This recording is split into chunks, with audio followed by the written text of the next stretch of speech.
लाल चंदन होता है, एक पीला चंदन होता है, दो तरह का चंदन होता है। जैसे अगर हफ्ते में एक बार, कितने समय में, जम के बोलो जरा, हफ्ते में एक बार प्रयास करा करो कि लाल चंदन का पानी हम शिव जी को समर्पित करें। और लाल चंदन का पानी अगर शंकर जी को समर्पित कर रहे हो तो शिव मंदिर में चढ़ाने के बाद में थोड़ा सा पानी बचा हुआ किसी बेलपत्री के वृक्ष के नीचे समर्पित करें। किसी भी बेलपत्र के वृक्ष के नीचे लाल चंदन का पानी थोड़ा समर्पित करें। महीने में एक बार पानी के लोटे में, जल के पात्र में थोड़ा सा दूध डालकर, 5 काली मिर्ची डालकर शंकर को समर्पित करते रहो तो जिंदगी में कभी घर के अंदर कोई बड़ी बीमारी प्रवेश नहीं कर सकती, कभी जिंदगी में नहीं आ सकती। बस जल के पात्र में थोड़ा सा दूध डालिए, 5 काली मिर्ची चढ़ा दीजिए और शंकर को समर्पित करके कुंदकेश्वर महादेव के नाम से। कौन से महादेव?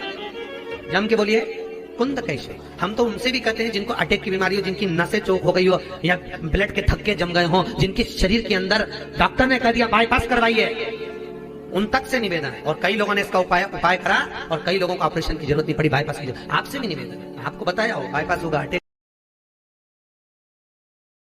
शिव जी के सम्मुख में शंकर भगवान के शिवलिंग पर जब बेलपत्र चढ़ता है तो बेलपत्र का जो सीधा भाग होता है वो शिव जी के शिवलिंग पर होना चाहिए, उल्टा भाग ऊपर होना चाहिए। बहुत ध्यान से समझना हो।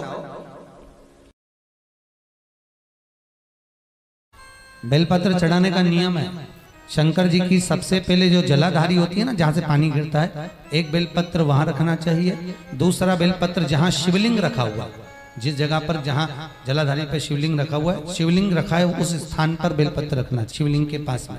फिर तीसरी बेलपत्र भगवान के, शंकर के जो जलाधारी जहां पानी गिरता है उस स्थान की ओर रखना चाहिए।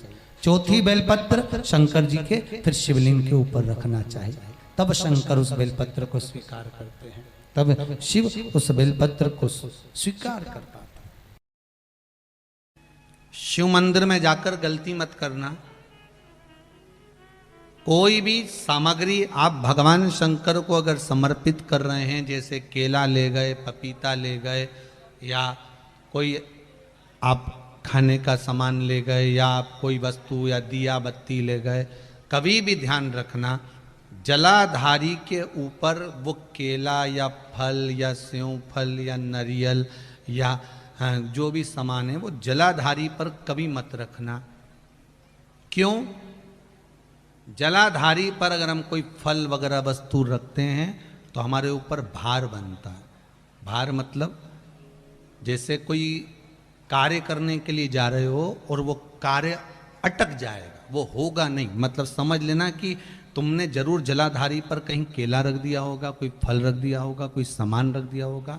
दिए में स्टैंड होता है, पकड़ने की जगह होती है, आगे उसमें चोंच लगी रहती है, उसको कुबेर निरंजन दीप कहते हैं। तो कुबेर निरंजन जो दीप होता है उसमें आगे भाग लंबा रहता है और पकड़ने का स्थान होता है। तो कुबेर निरंजन दीप घी का लगाओ चाहे तेल का लगाओ, उसमें लौंग या काली मिर्च, काली तिल या चावल, पूजन वाली जगह में जो चावल रखे उसका 2 दाना चावल का या फूल की पत्ती, कुछ भी उस कुबेर निरंजन दीप में डालना जरूरी होता है, जिससे हमारे घर में भंडार सदा भरा रहे।